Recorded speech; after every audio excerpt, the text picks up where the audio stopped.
The smell hit me first. That unmistakable combination of rotting vegetation, human waste, and death that defined the Arizona Territory. April 3rd, 1967. Somewhere in the Go Noi Island region, Quang Nam Province, South Vietnam. We'd been patrolling for 6 days straight, living in the bush, moving through terrain so hostile that even experienced Marines called it the worst AO, area of operations, in all of I Corps. The Arizona Territory was a free fire zone southwest of Da Nang, a patchwork of rice paddies, tree lines, villages, and river systems that the Viet Cong had controlled since before Americans arrived. The enemy knew every trail, every hiding spot, every ambush position. We were invaders in their kingdom. I was a corporal with 3rd Reconnaissance Battalion, 3rd Marine Division, 21 years old.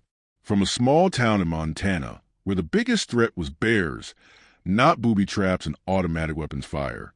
I'd been in Vietnam for exactly 8 months, assigned to a 4-man recon team designated Ghost 3. Our job was to infiltrate enemy-controlled territory, observe, report enemy activity, and avoid contact unless absolutely necessary. We were eyes and ears, not fighting force. For Marines with rifles, a radio, and the mission to stay invisible while operating deep behind enemy lines. My team leader was Sergeant Marcus Doc Wilson, 32 years old, a Korean War veteran with 287 combat patrols under his belt, more experience in the bush than anyone I'd ever met. Doc could read terrain like a book, could sense danger before it materialized, could navigate by stars when compasses failed. He'd kept our team alive through situations that should have killed us multiple times. Our radio operator was Lance Corporal Robert Radio Martinez from East L.A., 19 years old, carrying a PRC 25 radio that weighed 25 pounds plus batteries, responsible for maintaining communications with headquarters and calling fire missions when things went bad.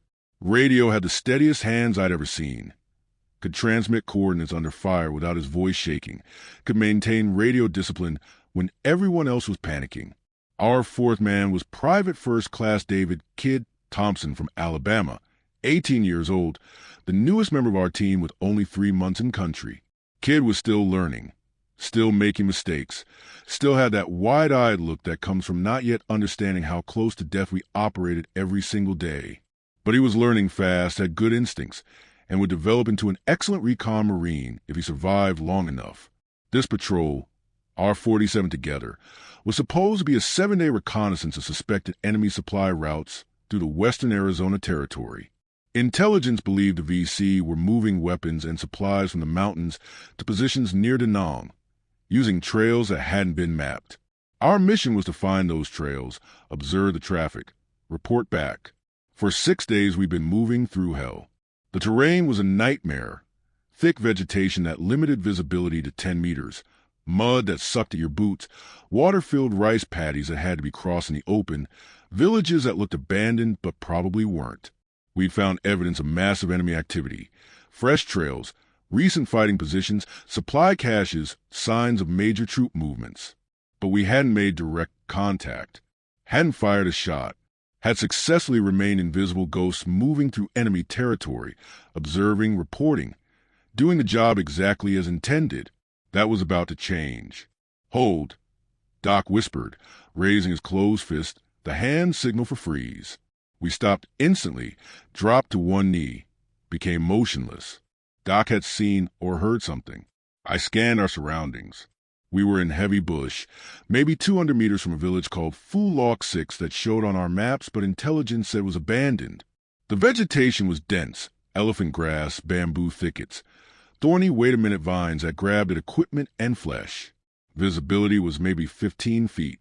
Sound carried strangely, sometimes amplified, sometimes muffled. It was the kind of terrain where you could walk past enemy soldiers and never see them, or stumble into an ambush with no warning. Doc pointed forward, then held up 3 fingers. 3 people, moving toward us. I strained to hear over my own heartbeat. Their faint sounds. Voices speaking Vietnamese. The rustle of vegetation. Footsteps. Getting closer. We were in immediate danger of compromise. If those people saw us, if they were VC or VC sympathizers, our position would be reported. Every enemy unit in the area would converge on us. A 4-man recon team Couldn't fight off company-sized or larger forces. Our survival depended on remaining undetected. Doc made quick hand signals. Move. Quietly. Right flank. Circle around. Avoid contact. We moved like ghosts. The nickname was earned, not given. Each step was placed carefully, tested for noise before committing weight.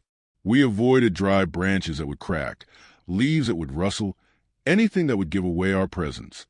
Moved in single file, 5 meters between each man, maintaining visual contact, but spread enough that one grenade couldn't kill us all.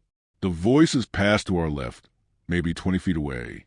Through gaps in vegetation, I caught glimpses.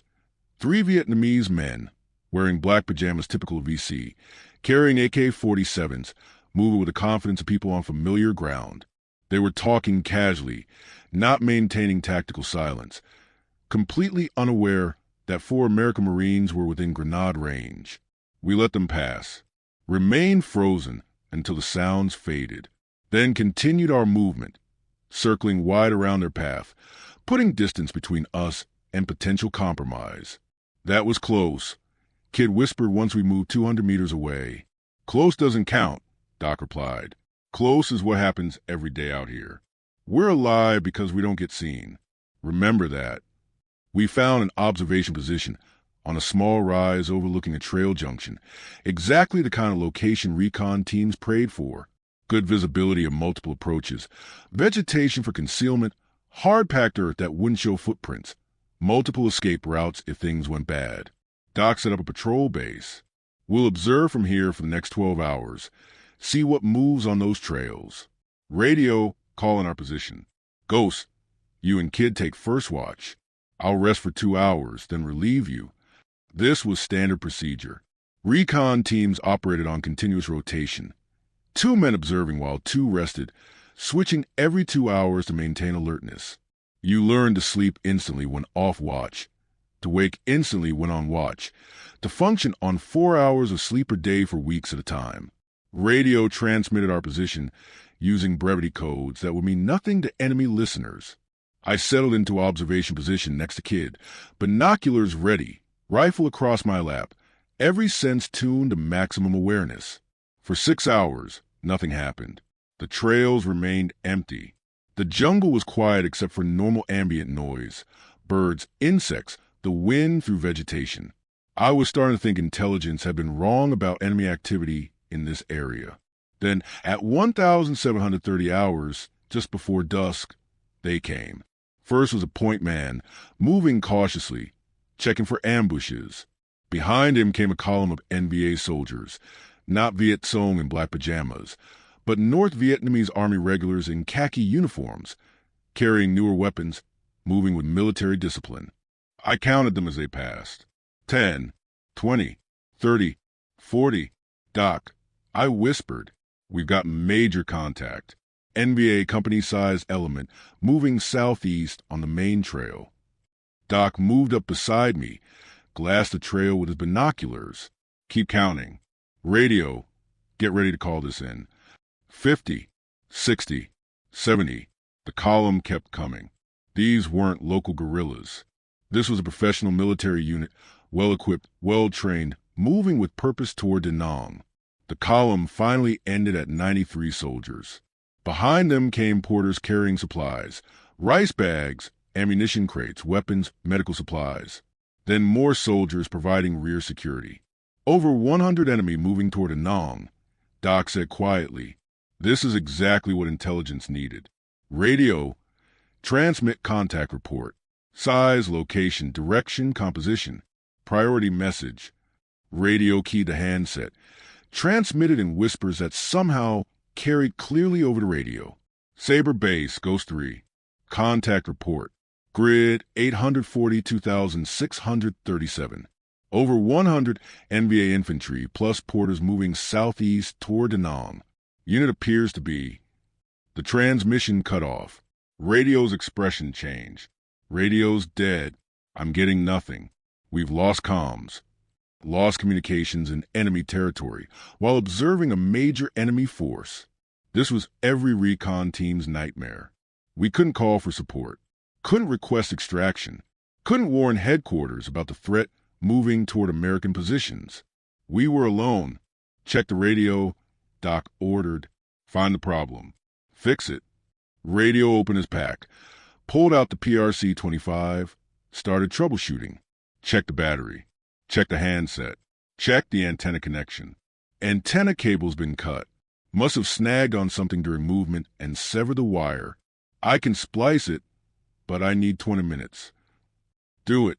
Ghost, Kid, maintain observation. We need to know where this unit's going. The NVA column had passed, but more might be coming. I kept watching the trail junction while radio worked on the antenna and Doc studied maps, trying to figure out the enemy's objective. That's when Kid made his mistake. He'd been shifting position to relieve cramping muscles, moving slowly as we'd been taught, when his boot dislodged a small rock. The rock rolled down the slope, made noise, bounced into clear ground near the trail. It was a tiny sound, barely audible, but in the jungle, sounds carry. Sounds that don't belong attract attention.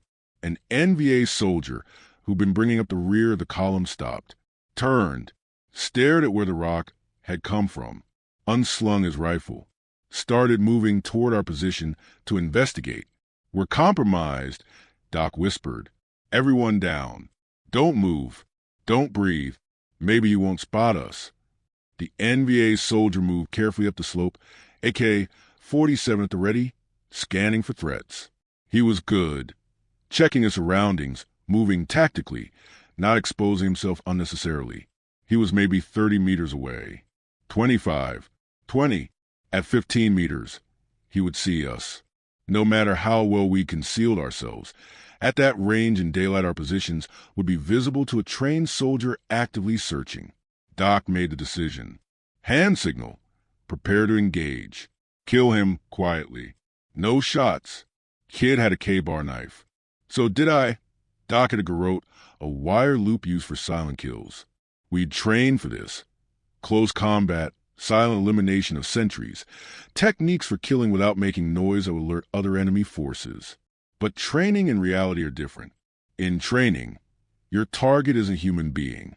Isn't someone's son or brother or father. Isn't a person with thoughts and fears and hopes who just happens to be on the other side of war. He probably didn't choose any more than we did. The NVA soldier was at 10 meters when Doc moved. Fast and silent, rising from concealment, closing the distance in 3 steps, loop going over the target's head, pulling tight before the man could make sound. The soldier struggled, tried to bring his rifle up, tried to call out. Doc held firm, cutting off air and blood flow, maintaining pressure until the struggling stopped. It took 45 seconds. 45 seconds of watching a human being die 3 feet away, watching his face turn colors, watching his eyes widen and glaze, watching life leave a body that moments earlier had been walking and thinking and living. When it was over, Doc lowered the body carefully, checked for pulse, confirmed death, search him, take anything useful. We need to hide the body and get out of here before someone comes looking for him. We went through the soldier's pockets, found letters. I couldn't read Vietnamese, but they looked like letters from home. Found a photograph, a young woman holding a baby, smiling at the camera. Found tobacco, matches, a few coins. Found orders written in Vietnamese that we couldn't decipher. Kid was shaking, breathing hard, face pale. First kill. First time watching someone die violently. First time confronting the reality that war means taking human lives, not just abstract concept of enemy forces. You okay? I asked quietly. No, but I will be. I have to be. We concealed the body in thick vegetation, covered with leaves and branches, made it as invisible as possible. It wouldn't fool a thorough search, but might buy us hours before anyone realized he was missing. Radio status? Doc asked. Splice is complete. Testing. Sabre base, Ghost 3, radio check. Pause. I've got comms. Radio's working. Good. Transmit full contact report. Include the enemy's strength, the kill, everything. Then we're moving. This position is compromised. We need to be 3 clicks away before they find that body. We moved fast, Tactical silence abandoned for speed, putting distance between us and the compromised position. Behind us, the jungle was quiet, but that wouldn't last. Eventually, someone would notice the missing soldier. Eventually, they'd search. Eventually, they'd find the body, and no American forces were operating in the area. The hunter would become the hunted. For the next 18 hours, we ran. Not literally running. That was impossible in the terrain, but moving as fast as tactically possible, eating up distance, changing directions randomly to confuse trackers, using streams to hide our trail, employing every evasion technique we learned. Behind us, we could hear pursuit, distant sounds, search parties spreading through the jungle, looking for us. They had numbers, probably company strength or more, enough to saturate the area. We had knowledge of evasion tactics and desperation. Sabre Base, Ghost 3, we are being pursued by superior enemy forces. Request immediate extraction. How copy? The response came back with crushing finality. Ghost 3, Sabre Base. Negative on extraction. All aviation assets are committed. Weather's degrading. Estimate 12 hours before we can get birds to your location. Can you evade that long? Affirmative. We'll evade. Ghost 3 out. 12 hours. We had to stay ahead of organized pursuit for 12 hours through enemy-controlled territory with no support available. The odds weren't good. All right, here's the plan, Doc said, spreading his map. We're here. Closest potential extraction zone is here. 8 clicks northeast. That's where we head. We'll move in stages, rest for 10 minutes every hour, maintain radio schedule with base. If we get into trouble, we call artillery on our own position and pray we survive the impact, but the enemy doesn't. Questions? None. We all understood. Survive 12 hours. Make it to the extraction zone. Hope the helicopters could reach us before the enemy did. The next 12 hours were the longest of my life. We moved through darkness, using night vision that was barely adequate, stumbling over unseen obstacles, trying to stay quiet while moving fast. Every sound was potential enemy. Every shadow could hide an ambush. Every step could be onto a booby trap. At hour 4, we heard them behind us. Voices, sounds of multiple people moving through jungle. They were close, maybe 200 meters, closer than we wanted. They'd picked up our trail somehow. We're following. We increased pace, moved faster, accepted more risk, made more noise, gambled that distance was more important than stealth. The sound of pursuit kept pace. They weren't gaining, but they weren't falling back either. At hour 7, we crossed a river, moved downstream through waist-deep water for 500 meters, using the current to carry away scent and footprints, hoping to break the trail. Emerged on the opposite bank and continued northeast. The pursuit sounds faded. Maybe we'd lost them. Maybe they'd given up. Or maybe they were moving parallel to us, staying quiet, setting up an ambush ahead. At hour 9, Kid collapsed, just dropped, exhausted beyond his body's ability to continue. Doc and I pulled him to his feet, supported him between us, kept moving. Radio took Kid's pack, added that weight to his own burden, kept functioning despite carrying twice the normal load.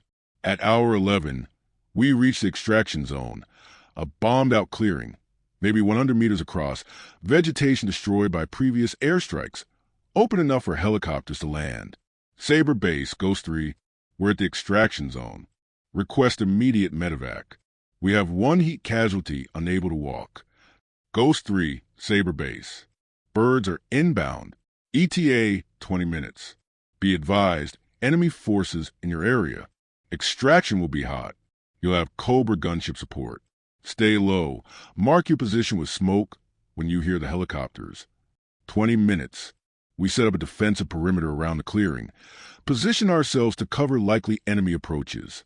Kid was barely conscious, suffering from heat exhaustion and dehydration despite our efforts to keep him drinking water. Doc administered what first aid he could, but Kid needed real medical attention. At minute 17, we heard them, helicopter rotors, the most beautiful sound in the world, growing louder, coming from the northeast. Mark the LZ, Doc ordered. Radio threw a smoke grenade into the clearing. Purple smoke billowed up, marking our position for the pilots. Tally, purple smoke. The helicopter pilot transmitted. We're coming in hot. Get ready to move. The Huey descended fast, followed by 2 Cobra gunships providing cover. As they approached, automatic weapons fire erupted from the tree line. The enemy had caught up, were engaging the helicopters, trying to prevent extraction. The Cobras returned fire, rockets and minigun fire tearing into the jungle. The Huey touched down in the clearing, rotors still turning, door gunners firing M60s at muzzle flashes in the trees. Go, go, go! Doc was shouting, pushing Kid toward the helicopter, providing covering fire with his rifle. We ran across the clearing. Radio reached the Huey first, threw his equipment aboard, turned to provide covering fire. I was next, diving through the door. Doc came last, firing his rifle behind him, running backwards, laying down suppressive fire. He was 5 meters from the Huey when he went down. Hit! I saw the impact. Saw him stumble, saw blood. I jumped back out of the helicopter, ran to document, grabbed him under the arms, dragged him toward the Huey while bullets kicked up dirt around us. Radio and the door gunner provided covering fire, pouring hundreds of rounds at the enemy. I got Doc to the helicopter. Hands pulled him aboard. I jumped in. Go, go. We're all in.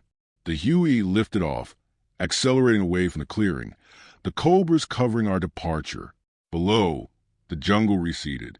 We were safe. Doc had been hit in the left shoulder and left leg. Bad wounds, but not immediately fatal. The door gunner and I applied pressure bandages, stopped the worst bleeding.